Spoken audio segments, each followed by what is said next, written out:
J'ai conduit avec mes enfants pendant 3 heures pour fêter ça. Mon père a ouvert la porte, a vu mes enfants et a dit, passons-nous de toi aujourd'hui. D'accord.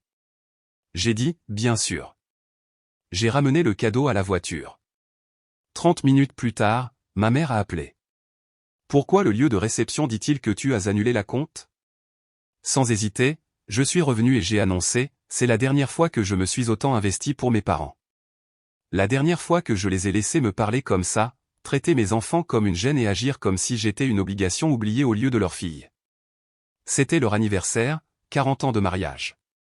J'ai passé des semaines à organiser cette chose. J'ai dépensé plus d'argent que je n'aurais dû. J'ai même acheté un cadeau qui semblait être un vrai geste, 2 billets pour Hawaï, aller-retour, hôtel inclus. Ça a coûté plus cher que nos dernières vacances en famille. Mais je me suis dit que si jamais il y avait un moment pour voir grand, c'était celui-là. Mon mari était censé venir, mais il est tombé malade la veille au soir. Fièvre, frissons, tout le tralala. J'ai proposé d'annuler. Il m'a dit d'y aller. J'ai préparé les enfants, 7 et 5 ans. J'ai pris des collations, des bouteilles d'eau, des jeux de voiture, des iPads complètement chargés. Nous sommes partis à 8 heures du matin, avons conduit un peu plus de 3 heures. Je ne m'attendais pas à un défilé quand je suis arrivé, mais je m'attendais à quelque chose de plus que ce que j'ai eu. La maison était déjà bondée quand je me suis garé. La voiture de mon frère était dans l'allée, garée de travers comme s'il était chez lui. Le SUV de sa femme était juste derrière. Le même frère qui habite à 20 minutes, qui n'a jamais à se justifier, dont les enfants pourraient probablement mettre le feu à la maison et être toujours accueillis avec des applaudissements. J'étais habitué à ça. Ça piquait toujours, mais j'étais habitué. J'ai dit aux enfants de rester attachés 1 minute pendant que j'apportais le cadeau. Je me souviens de la boîte, emballage doré, ne simple. À l'intérieur, il y avait les billets avec une petite note que j'avais écrite à 1 heure du matin la veille. Je leur ai dit que j'espérais que ce serait le voyage qu'ils n'oublieraient jamais. J'ai sonné à la porte. Papa a répondu. Son visage n'a pas changé quand il m'a vu. Pas de sourire, pas de bé, tu es arrivé. Juste un regard au-delà de moi vers la voiture. Passons-nous de toi aujourd'hui, d'accord? Il n'a pas élevé la voix. Il n'a pas cligné des yeux, comme si j'étais un livreur qui avait apporté le mauvais colis. Je suis resté là 1 seconde. Puis j'ai acquiescé. Bien sûr. Je me suis retourné, je suis retourné à la voiture, je suis monté. Les enfants ont demandé si nous allions entrer. J'ai dit non. Nous avons commencé à rouler. Je n'ai même pas eu de crise. Je n'ai pas pleuré, j'ai juste conduit. À environ 3 kilomètres, je me suis arrêté sur le parking d'une station-service, j'ai appelé le lieu de réception et je leur ai dit d'annuler. La femme avait l'air confuse. Je lui ai dit de garder la compte. Je m'en fichais. Je n'ai pas mentionné les billets pour Hawaï. Je savais déjà que j'appellerais l'agence plus tard, ce que j'ai fait. Ils ne pouvaient pas rembourser le montant total, mais j'ai récupéré 30%. C'était suffisant. 30 minutes plus tard, mon téléphone s'est allumé. Le nom de maman. Pourquoi le lieu de réception dit-il que tu as annulé la compte? Je n'ai pas répondu au texto. J'ai juste fait demi-tour et je suis revenu, non pas pour m'excuser, ni pour expliquer, mais pour finir quelque chose qui devait être fini. Je me suis garé à un pâté de maison cette fois. Je ne voulais pas que les enfants entendent quoi que ce soit par les fenêtres. Je leur ai donné des collations et des tablettes et je leur ai dit de rester attachés encore un peu. Ils étaient confus, mais je leur ai dit que je revenais tout de suite. J'ai verrouillé la voiture, je me suis retourné et j'ai commencé à marcher. Pas de cadeau dans mes mains cette fois. Juste un calme tendu dans ma poitrine, comme si quelque chose s'était enfin mis en place. La porte d'entrée était légèrement ouverte, les gens allaient et venaient. Je suis entré directement comme si j'habitais là. Personne n'a essayé de m'arrêter. Le salon était bondé. Voisins, amis de l'église, gens du travail de papa. Mon frère se tenait près du comptoir avec une bière, sa femme accrochée à son bras comme s'ils étaient à une réception de mariage. Il y avait des amuse-gueules, du champagne bon marché et de la musique diffusée doucement via le haut-parleur Bluetooth de quelqu'un. Je me suis dirigé directement au centre de la pièce et j'ai dit, la fête est annulée. Le lieu de réception est terminé. J'ai retiré la compte.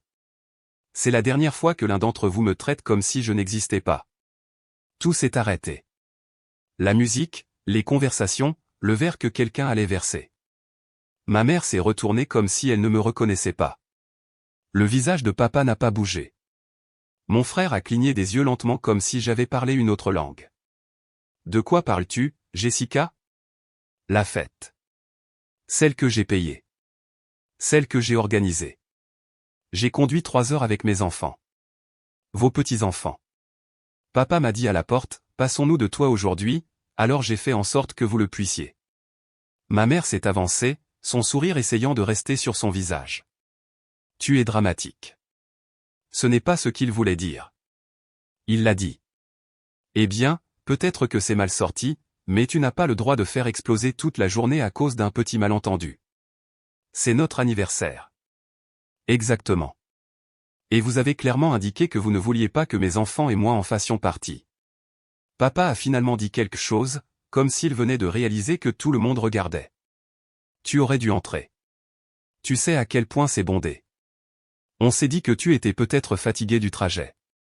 Fatigué?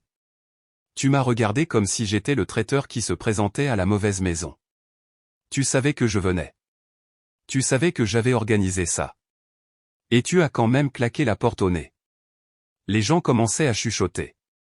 Quelques invités se sont tournés vers le couloir comme s'ils ne voulaient pas être pris en train d'écouter, mais ne pouvaient pas détourner le regard. La voix de maman est devenue plus aiguë. Nous t'avons élevé avec amour. Nous avons tout fait pour toi, mais tu as toujours été difficile. Tu gâches les choses. Tu fais tout exploser et ensuite tu blâmes tout le monde. Quelqu'un près du fond a dit « Waouh » à voix haute. Tu penses que je suis difficile? J'ai payé pour cette fête. Je vous ai acheté un voyage à Hawaï. C'est ce qu'il y avait dans la boîte. 2 billets. Non remboursables, d'ailleurs, et je l'ai déjà annulé. Vous n'aurez rien. Ça a frappé fort. La femme de mon frère lui a chuchoté quelque chose et il a posé son verre. Jessica, tu dépasses les bornes. Tu t'embarrasses, dit Lomax. Je suis restée silencieuse pendant 35 ans pendant que tu as tout reçu sur un plateau. Tu étais le garçon doré, et maintenant tes enfants sont aussi leurs préférés. Les miens reçoivent à peine un bonjour. La pièce était d'un silence de mort. Et puis, à ce moment précis, je l'ai entendu. De petits pas sur le porche. Mes enfants, ils ont dû s'inquiéter. Mon fils est entré en tenant la main de sa sœur, regardant autour de lui nerveusement. Ils portaient encore leurs vêtements de fête. Ma fille a demandé si on allait encore manger le gâteau. Je lui ai dit que non, qu'on rentrait à la maison. Elle a demandé si on pouvait prendre des milkshakes en chemin. J'ai dit oui. Je n'ai dit au revoir à personne.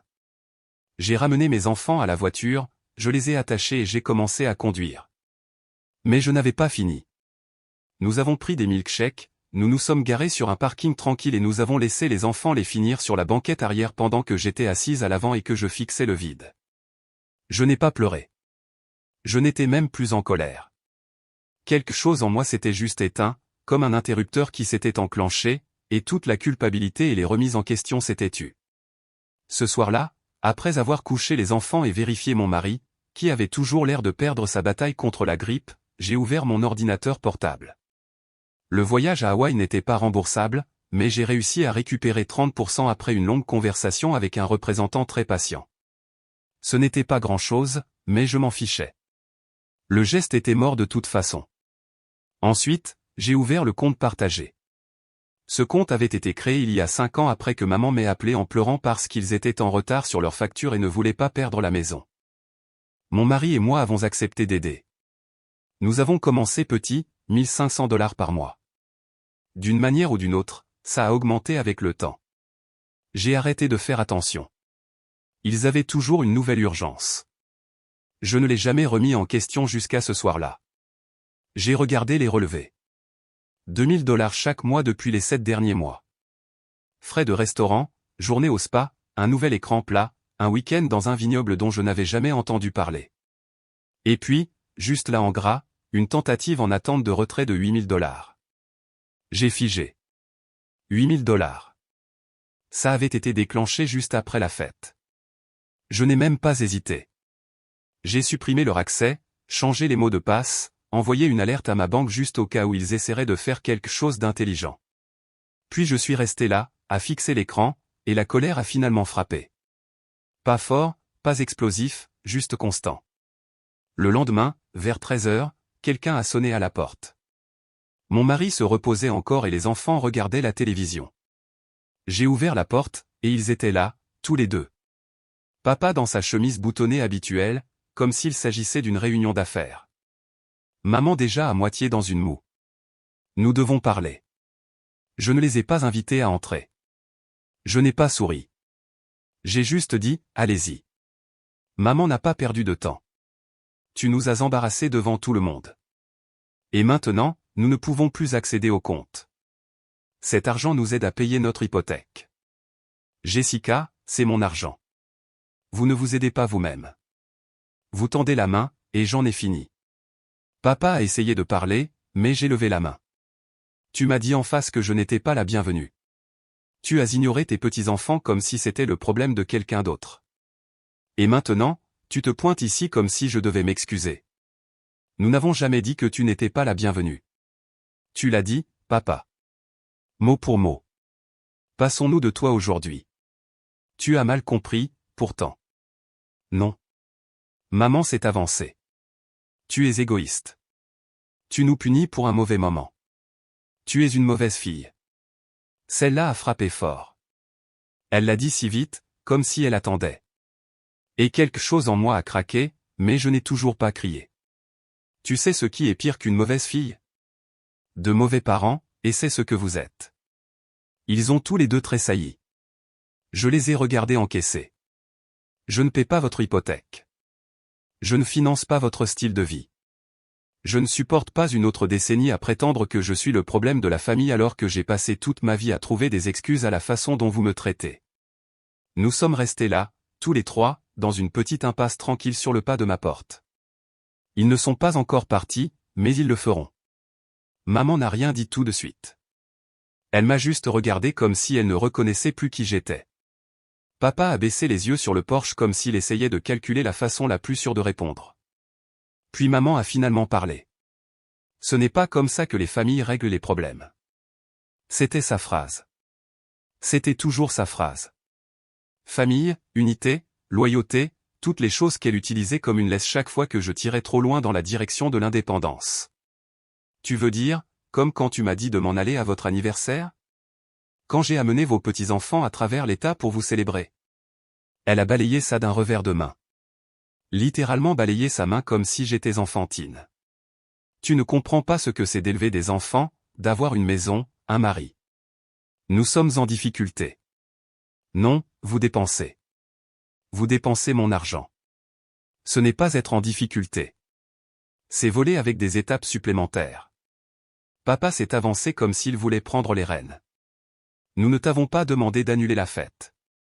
Tu as fait ça pour faire une scène. Tout comme quand tu as annulé Noël cette année-là parce que ton enfant avait une toux. Tu veux dire quand ma fille avait une pneumonie? Jessica, pourtant, plus d'histoire où je suis celle qui est instable. Vous m'avez rendu comme ça. Vous m'avez appris à penser que rien de ce que je faisais n'était jamais suffisant. Et maintenant, vous êtes surpris que j'ai craqué? Je les ai regardés tous les deux, et ils ressemblaient à des étrangers. Des étrangers qui s'étaient nourris de ma culpabilité pendant si longtemps qu'ils ne savaient plus quoi faire sans elle. Je ne vais plus vous aider. C'est fini. Vous devez trouver des solutions sans me vider de mon sang. Et c'est à ce moment-là que le ton a changé. La voix de maman a baissé. Ses mains se sont jointes. Ses yeux ont fait cette chose où ils se sont adoucis juste assez pour vendre la performance. Nous pourrions perdre la maison, Jessica. Alors vendez-la. Elle est dans notre famille depuis des décennies. Alors peut-être que votre fils en or peut la sauver. Ils n'ont pas aimé ça. Il a ses propres enfants. Il ne peut pas juste. Il ne peut pas. Mais moi, je peux. C'est ce que vous dites. Il y a eu une longue pause. Puis papa a de nouveau parlé, et cette fois, c'est sorti plus abruptement. Nous t'avons donné tout ce que nous pouvions. Nous avons fait de notre mieux. Votre mieux ressemblait toujours beaucoup à du favoritisme. Les yeux de maman se sont rétrécis. Tu n'es pas juste. Tu m'as dit que j'allais mal devant des étrangers. Et maintenant, tu es là à demander de l'argent? Nous avons besoin d'aide. Et j'ai besoin de parents, de vrais. Mais nous n'avons pas toujours ce que nous voulons. Ils sont restés là en silence pendant un moment, comme s'ils attendaient que je recule. Je ne l'ai pas fait. Ils ne sont pas encore partis. Mais je pouvais le sentir venir.